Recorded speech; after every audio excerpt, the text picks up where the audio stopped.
जब से विभा शुक्ला जी ने कहा कि मैं यहाँ घर जैसा फील कर रही हूँ, उसके बाद से मैं बिल्कुल घर जैसा फील कर रहा हूँ। मैं हास्य और व्यंग दोनों में चलता हूँ।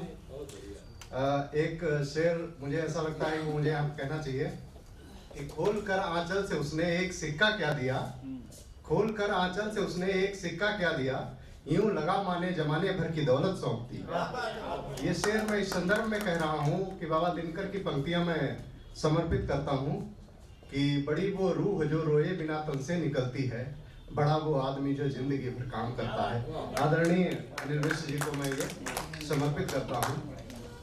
बहुत बड़ी भूमिकाएं हैं, बहुत लोग हैं, मैं भी आपसे जल्दी में हूँ। एक केवल व्यंग सुनाना चाहता हूँ, जहाँ पे लगे कि ये व्यंग है, बाकी सारी बकवास है। रावण मरा था और उसके दूसरे दिन ये मैंने व्यंग लिखा था कि कल ही रावण मरा था, सो राम राज्य के आ जाने की हनक में मैं भूल गया, सपनों में झूल गया, साइकिल उठाई और बिजली विभाग के दफ्तर में आ गया। अगर कोई विभागीय व्यक्ति हो तो बुरा ना माने, वो मेरा कनेक्शन नहीं काट सकता, मेरे नाम से नहीं है। साइकिल उठाई और बिजली विभाग के दफ्तर में आ गया। मेरे वहां पहुंचते ही अजब सा सन्नाटा छा गया। फिर धीरे से एक चपरासी ने पूछा, बोल कैसे आया है। फिर धीरे से एक चपरासी ने पूछा, बोल कैसे आया है। मैंने कहा बिजली का बिल बकाया है। राक्षसी सेना का बचा कुचा इकलौता वो सिपाही, राक्षसी सेना का बचा कुचा वो इकलौता सिपाही चकरा गया, लंका से कूदा सीधा अयोध्या में आ गया। बोला श्रीमान आप उपभोक्ता हैं, बोला श्रीमान आप उपभोक्ता हैं और उपभोक्ता ईश्वर समान होता है। बताइए चाय लेंगे या काफी। मेरे यहाँ स्वागत ऐसे ही होता है। वाह क्या बात। मेरे यहाँ स्वागत ऐसे ही होता है। मैंने उससे अचंभित होकर कहा, मैंने कहा कि अब श्रीमान लेकिन थोड़ी देर पहले बोल, अब श्रीमान लेकिन थोड़ी देर पहले बोल, समझ नहीं पाया मैं आपका रोल। अब उसने अपना परिचय दिया। वो बोला, असभ्यता के लिए क्षमा लेकिन मैं इस ऑफिस का चपरासी हूँ।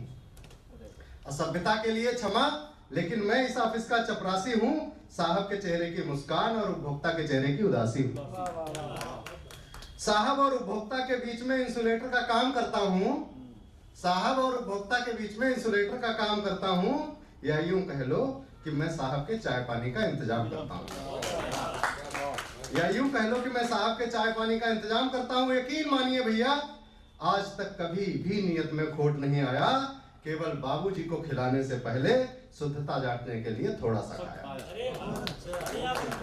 आपका 3 लाख का बिल 1.5 लाख में निपटाऊंगा, 30,000 खजाने में, बाकी साहब के साथ मैं खाऊंगा।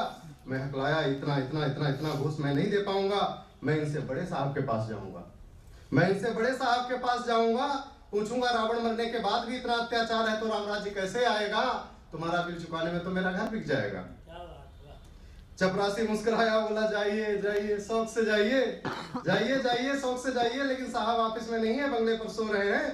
10 दिनों की थकान से फ्रेश हो रहे हैं। मूड में हुए तो सही व्यवहार करेंगे, नहीं तो रावण वाला प्रहार करेंगे। अगर रावण नहीं उतरा होगा तो विभीषण जैसा प्रहार करेंगे। कल शाम जलने के तुरंत बाद पिछले 10 दिन का हिसाब मांगा है। कल शाम जलने के बाद पिछले 10 दिन का हिसाब मांगा है। कह रहे थे कि 10वीं बार मैंने फिर खूंटी पर रावण टांगा है। कह रहे थे कि 10वीं बार मैंने फिर खूंटी पर रावण टांगा है। रामलीला वाले साहब को इसीलिए हर साल बुलाते हैं क्योंकि सब जनता को दिल में, क्योंकि साहब जनता को दिन में कम रात में ज्यादा सताते हैं। बहुत बढ़िया।